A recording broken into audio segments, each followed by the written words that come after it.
नमस्कार मित्रांनो, मी पण खूप दिवसानंतर व्हिडिओ बनवतोय. पण काय करावं, व्हिडिओ बनवावाच लागेल. कारण बाईक टॅक्सी येते काय आपल्या डोक्यावर टांगती तलवार उभी झालीच आहे.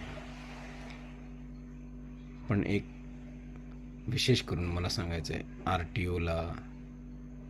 टी ओच्या अधिकाऱ्यांना आणि कलेक्टरला आणि इथल्या आमदार खासदारांना, आपण जे नियमात आणताय पण त्याचे दुष्परिणाम काय होतात हे तुम्हाला कळणार आहे का?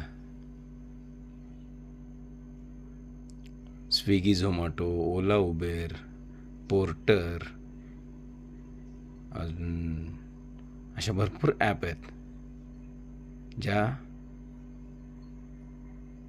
पूर्ण पुण्यात, पूर्ण जगात चालले आहेत.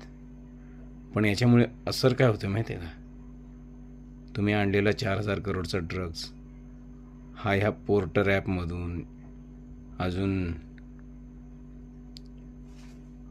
काही स्विगी झोमॅटोवाले पार्सल म्हणून घेऊन जात असतील, काही आमच्यासारखे कस्टमरच्या हातात बॅग असलेली त्या बॅगमधून जात असेल. यातून काही ओळख येते का तुम्हाला? आर टी ओ अधिकाऱ्यांना बोलतोय मी, किंवा कलेक्टर साहेबांना म्हणतोय. तुमच्या समोरून घेऊन जात असतील पण तुम्हाला कळत नाही का? कारण ह्या ऑनलाईन ॲप आहेत. आमची तर ओळखच नसते बिलकुल कस्टमरची, त्याच्यामुळे आम्हाला काहीच कळत नाही त्यातलं.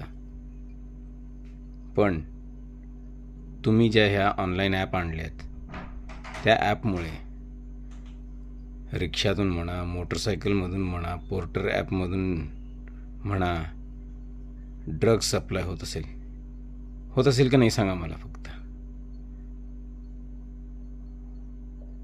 तर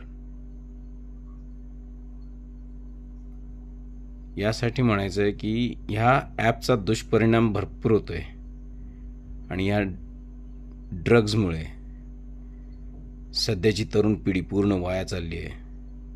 अहो, तुम्हाला माहीत असेल, शाळेत सुद्धा, कॉलेजच्या बाहेर सुद्धा विद्यार्थी, मागे बघितला मी एक व्हिडिओ, मुलीसुद्धा ड्रग्ज घेतात.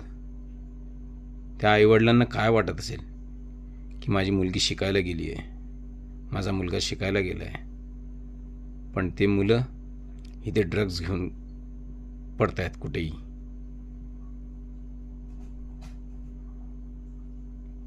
तर काय बोलायचं आहे?